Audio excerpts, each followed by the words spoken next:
हमारे साथ अभी विभूतिपुर के विधायक अजय कुमार हैं। अजय भैया, 2-3 सवाल है। पहला सवाल ये है कि एक गरीब राज्य में क्या एक आईएएस चार्टर प्लेन पे उड़ सकता है और मंत्री अशोक चौधरी बचाव कर रहे हैं? देखिए, कोई आईएएस अफसर चार्टर प्लेन पर चढ़ रहा है, ये जांच का पूरी तौर पर विषय बनता है। चार्टर प्लेन का किस तरीके से और क्यों इस्तेमाल किया, क्या वो गवर्नमेंट के फैसले से इस्तेमाल किया, क्या वो सरकारी कार्यक्रम में इस्तेमाल किया, व्यक्तिगत तौर पर व्यक्तिगत निजी चीजों में अगर उन्होंने इस्तेमाल किया है तो ये जरूर जांच का विषय बनता है कि बिहार ऐसे गरीब प्रदेश में कोई आईएएस अफसर चार्टर प्लेन का इस्तेमाल कैसे कर रहा है, वो कैसे कर रहा है, ये जांच का विषय बनता है।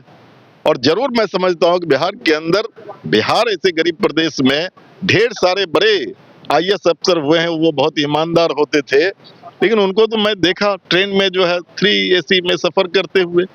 ऐसे भी नाम है अपने बिहार में, लेकिन चार्टर प्लेन में चल रहे हैं और उसका जो है बचाव कर रहे हैं माननीय मंत्री अशोक जी। दलित कार्ड भी खेले, दलित नहीं चढ़ सकता है।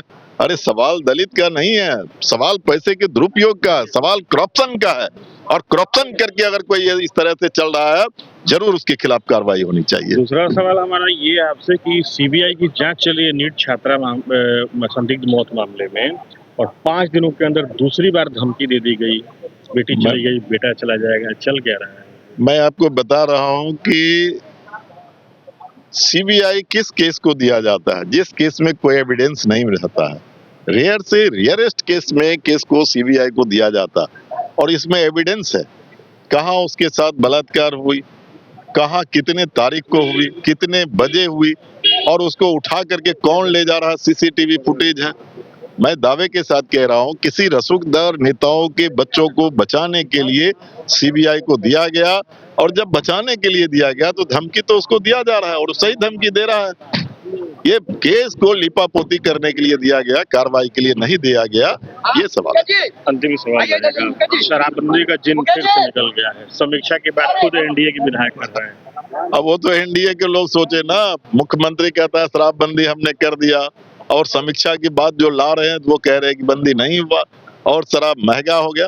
मेरा मानना है कि भारत के अंदर जो संविधान है, संविधान में सबको अपना अधिकार है, लेकिन शराब के कारण जो समाज के ऊपर जो है नकारात्मक प्रभाव जो पड़ रहा था, महिलाओं के ऊपर जो है हमले हो रहे थे, तो मैं समझता हूँ शराबबंदी सही हुआ है। लेकिन शराबबंदी लागू कैसे होगा?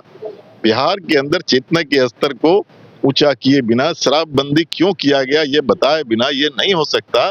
और तीसरी बात मैं इसके साथ में कहूंगा कि जिस दिन, मैं बहुत ही जिम्मेदारी से कह रहा हूं कि जिस दिन बिहार विधानसभा और जनप्रतिनिधि और पूरा ये जिस दिन अपने को मुक्त कर लेगा, उसी दिन बिहार से शराबबंदी होगा, वरना नहीं हो सकता। बिल्कुल, ये थे हमारे साथ वाम दल के विधायक अजय कुमार। इन्होंने स्पष्ट रूप से कई मुद्दों पर अपनी बातों को रखा। Sujit Kumar, TV9 digital, Patna.